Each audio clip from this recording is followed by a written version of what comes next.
Okay, so quarterfinals versus Secret Devil. We faced them during the Swiss, so we know they are on, I believe, Stompy. So let's see how this pans out. So round one we have turn one we have this the first hand. I don't know if we keep it or not. We have a couple of removal spells for the creatures, and if we find a land, we can play Prophetic Prism and Korskai Fisher. So it has a lot of upside, but if we don't find a land, maybe we can be a bit on the slow side. We ship it and keep a hand with a couple of lands and a couple of creatures. It isn't the most entertaining hand in the world, but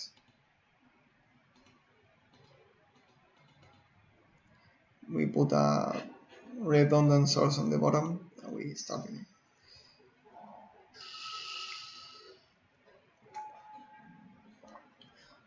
So they play the elf, we play a land and pass the turn.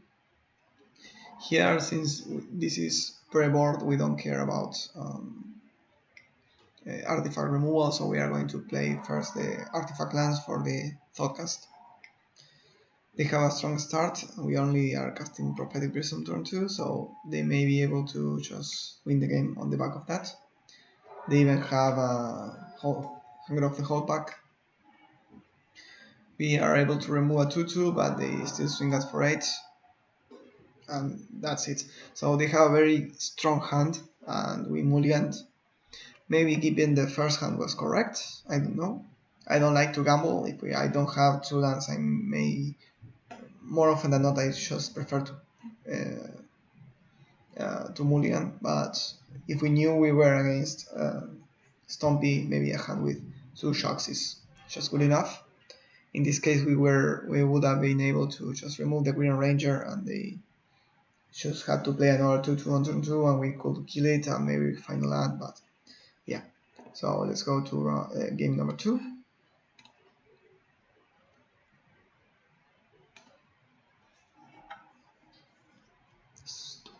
Take a peek at the sideboard.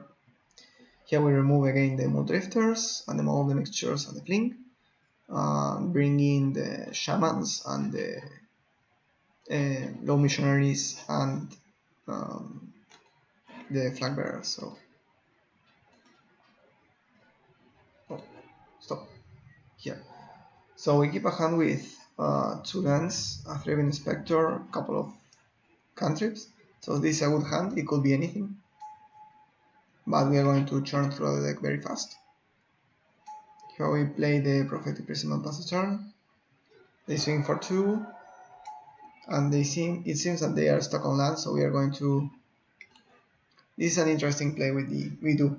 So here we have a Galvanic Blast that we can use on their 2-2, but since they miss a land drop, I suspect they have a Savage Swipe to remove our Korskai Fisher.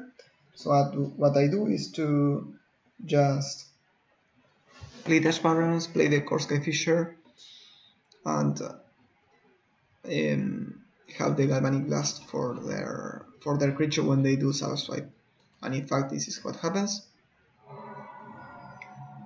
So here they untap and play Savage Swipe without playing a land, so here we can Galvanic Blast and 2-for-1 them. And also they have just a 1-1 against our 2-3, so they can really attack. And the match is over, and the game is over. So yeah, that was a very good sequencing on our part. We could have just removed it on our turn, but this way we also removed the Savage Swipe, which is a very good card against our Korskai Fisher. Maybe the correct play was though to just remove it while they were tapped out, because if they have land plus Binds of the Passgood, then we die, but they had to top deck the land, have the Savage Swipe, and have the Binds of Passgood, so I think it was correct to take that risk. But yeah, it was an interesting play. So the whole game was just that one play. So let's go to game 3.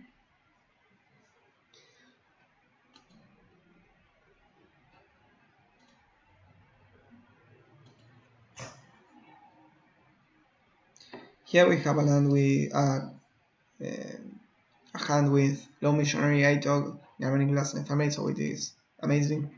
We also even have our colors right, so They play a Green Ranger, and we are going to turn 1 remove it since we draw another bolt. Sadly, they have land, so they play a Nest Invader. Here we can play the planes and remove the creature. They have a couple more creatures, so now we play a land, play the Low Missionary, hold Ephemerate if they have a Soul Swipe. They play a 2/2 before attacking, so they probably have something to cast. It was an epic confrontation that we can counter and gain life. I mean, we don't counter because they can still attack, but yeah. So here we decide not to block, we just block the 0/1 that they attack with. I don't know why they attack it with that, but we can't do much about that. So here we are at 27 and we have a couple of creatures, but most importantly we have an ATOG to just start eating their creatures. So this is interesting. This is something that I've seen several times. Since Stompy doesn't have a way of removing ATOG, what they try to do is to just trade creatures for artifacts. But since we have more lands in hand, we don't really care about that, so we can just eat our lands for creatures. We are very happy with that exchange. We are just bowling ahead on board that way. This have a Soul Swipe, we have to sacrifice a couple of cards, but we eat another creature. Again, we don't really mind about that because we have more lands in hand. They have a River Boa, so we need to find a way of removing it. We don't have an island in play, but a 2/1 Regenerator is very good. Maybe the playback just stopped working. Yeah, it maybe. No, okay. So here they play the River Boa and pass the turn. We can cast a couple of artifacts and cast Thoughtcast for 1. We find another creature. We are at 29 now. We don't really have a rush to attack. Here they have Gleeful, so we are going to just let that resolve.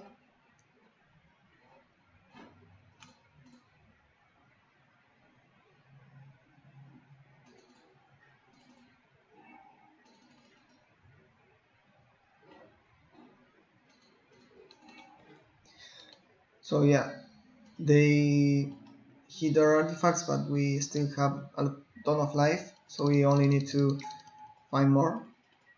We play our hand here, we find an Ash Barrens, which doesn't do much, but here we are going to just crack the star for value, for damage, I mean.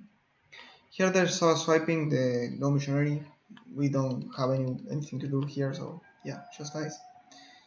Here they attack, I believe.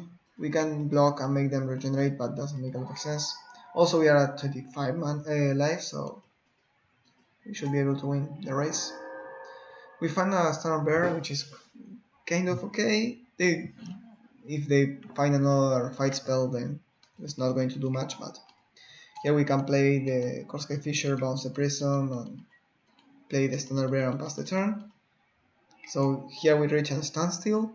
They can attack with River Boa, but we can just block with the Korskai Fisher and they have to regenerate it. And they can do any trick because we have the Standard Bear. So here we are going to cantrip a bit. We crack the clue, we find an ephemerate, which is okay. We can create a couple of artifacts with Thraben Inspector. So here they attack, we let it through.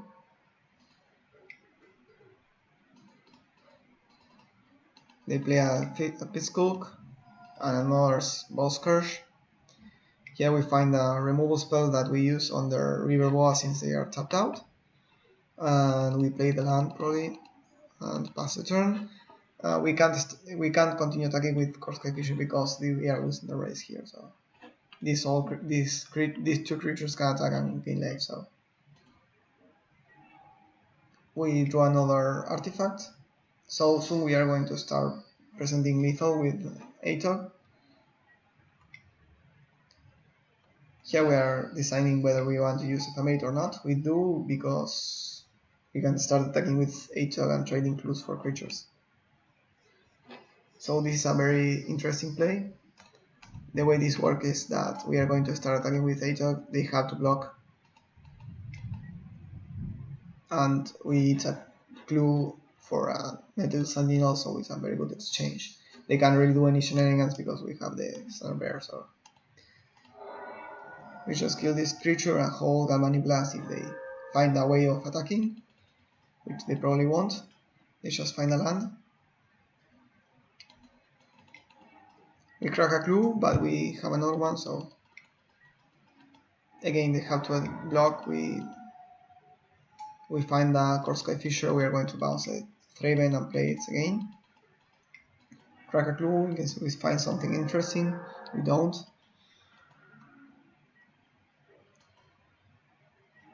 Here we untap, we play Chromatic Star and attack again. Here we can start swinging with everything since they are okay. They had to start chum blocking with these creatures, so they know they lost the game basically. We also have Galvanic Blast to bring them down to 8, so they were in really rough shape. And probably they had like a couple of Rancors or something in their hand, and they weren't able to cast them. Oh yeah, that was